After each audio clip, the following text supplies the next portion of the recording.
Well, good morning, class. It's a new week, and November 13th through 18th on digital citizenship and online safety.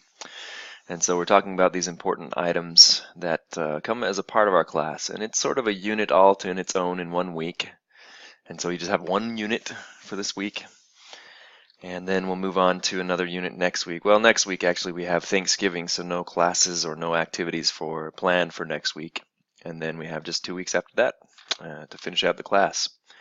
So it's coming around the end.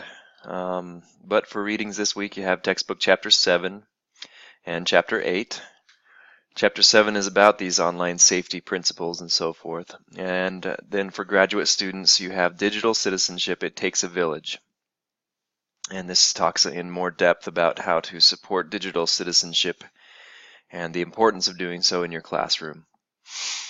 Then you'll also post on online safety and digital citizenship. Looks like we have a few already posting here.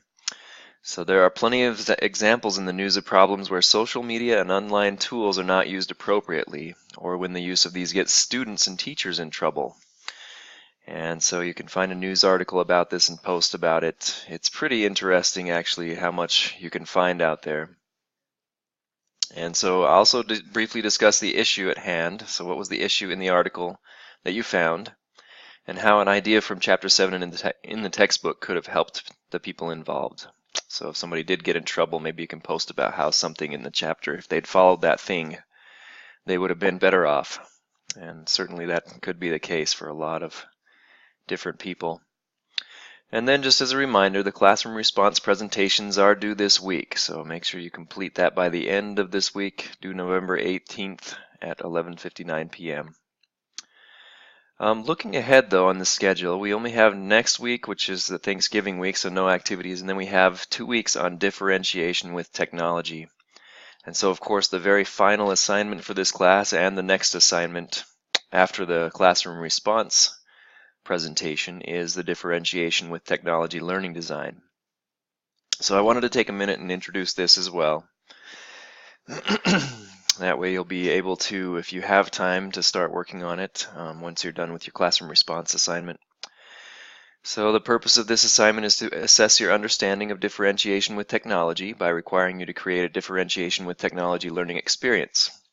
First, choose a general student age and grade.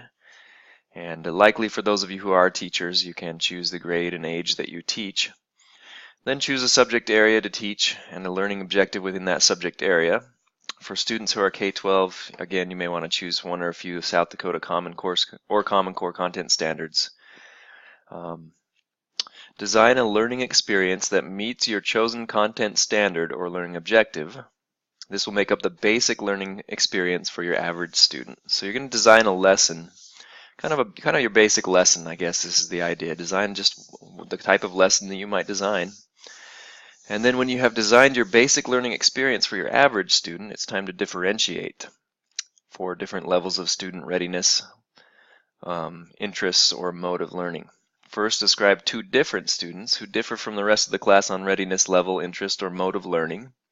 And we'll be learning about these concepts as we go through.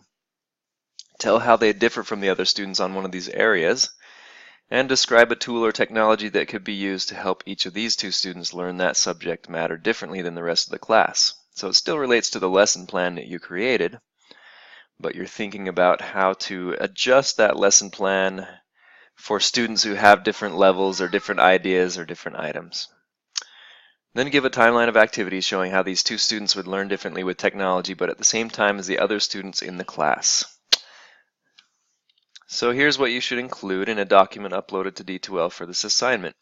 You're going to provide your basic lesson plan, including a title and summary, describe your learners, the learning objective, include a timeline of activities for the average student in your class, or for a group of students, let's say, and explain in detail what students and teacher would do during each part of the class.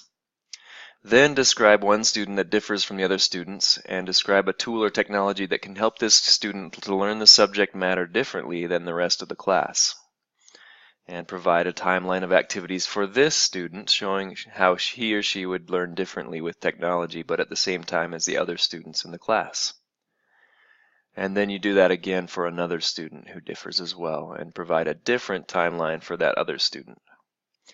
Now, as far as these students go, you can make up kind of a different way of doing this. I mean, you can do, you make sure that they're different though. I mean, you can pretend that your students are not necessarily the students that you have.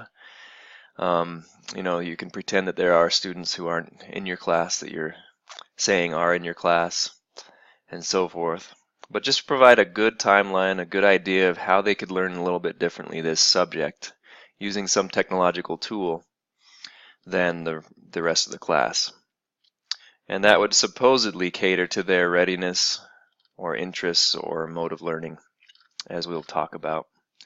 Finally, during finals week, you'll submit a 5 to 8 minute presentation on your differentiation strategies and technologies. So you'll describe your basic learning experience for the average student, then describe your two different students who differ from the rest of the class, and then tell how they differ from other students, and then describe the tool or technology that you chose to use to help each of these two students to learn the subject matter differently than the rest of the class. And then you share the timeline of activities that these two students would use to learn differently, but at the same time. So you're going to have basically 3 different lesson plans. One basic one for your whole class, another one for a student who differs from the class on something, on readiness, interest, or mode of learning, and then another one for another student.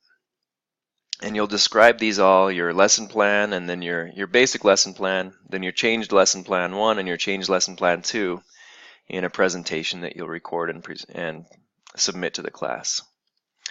So there are 2 items that you'll submit then, a paper with the lesson plan, with the 3 different lesson plans, your basic and then your 2 changed ones, and then a presentation that will tell about all 3 as well. And that's the rubric for it. You can look at this, again, it's in the last week of class, December 4th through the 9th, and it will be due December 9th at 11:59 p.m. So again, I want you to know about that now. It's several weeks away yet, but to know about it now is good because you can always be thinking about it and start working on it as you have time. All right, have a wonderful week.